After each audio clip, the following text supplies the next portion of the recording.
La définition de cadre conceptuel, cadre théorique, tirée de Dictionnaire des méthodes qualitatives, Armand Collin, 2009.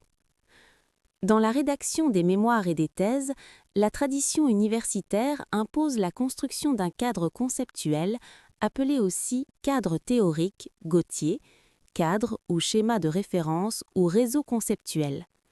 Certains réservent l'appellation cadre théorique pour les démarches hypothético-déductives et vérificatives et privilégient l'appellation cadre conceptuel pour les démarches exploratoires ou inductives, Vandermaren, 1996, page 368, Suic. Le cadre conceptuel est formulé à partir de la culture du chercheur et ou de la revue de la littérature. Il en constitue la partie nécessaire et suffisante, utilisable, opérationnalisable et pertinente pour aborder et traiter efficacement le problème de la recherche. C'est donc l'ensemble des éléments conceptuels nécessaires à la formulation technique du problème, à la suite de l'examen de la littérature, de la mise à plat des préconceptions du chercheur, de ses savoirs naïfs, etc.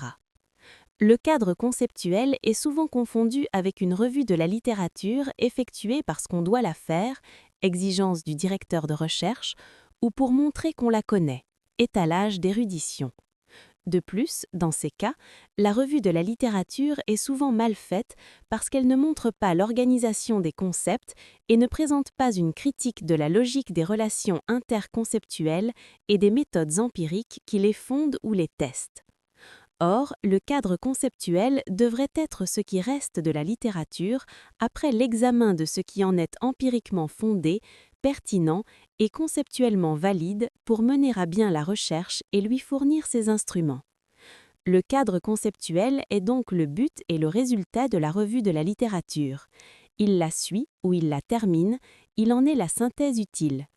Il peut se présenter sous la forme d'un schéma ou d'un organigramme commenté. Son élaboration exige une attitude critique face à la littérature et aux préconceptions sous 5 aspects. Vandermaren, 1999, page 180-180. Celui de l'origine des concepts, c'est l'examen de l'histoire, de l'évolution des principaux concepts, des glissements de sens qu'ils ont subis. C'est l'étude diachronique de la littérature. Celui des relations interconceptuelles, c'est la mise en évidence de la structure ou du système des relations entre les énoncés et entre les concepts, c'est l'étude de l'aspect synchronique de la littérature. Celui de la sémantique, c'est l'observation des variations dans la signification des mots utilisés pour désigner les concepts, identifiant les significations techniques spécifiques aux théories ou aux diverses sciences par rapport au sens commun, quotidien de leur usage.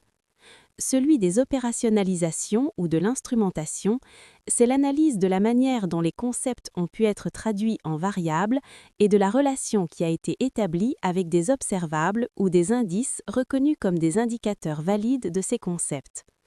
Celui des contextes d'application, c'est l'évaluation de la valeur d'usage des concepts dans des épisodes concrets effectifs et non pas seulement hypothétiques. Cette valeur épisodique des concepts repérés par les domaines d'application dans lesquels les concepts sont utilisés pour prendre en compte ou rendre compte de phénomènes est essentielle à la reconnaissance de leur fécondité en dehors des discours académiques. Elle permet aussi d'identifier, à partir des contextes passés d'application, quelles pourraient être les situations de transfert ou de vérification pour de nouvelles hypothèses élaborées à partir de ces concepts. En conclusion, le cadre conceptuel est la synthèse structurée des concepts qui ont résisté à l'analyse critique de la littérature. Il est l'outil qui permettra d'organiser la collecte des données porteuses de sens en réponse aux questions de la recherche et d'ébaucher des interprétations fécondes des résultats de l'analyse.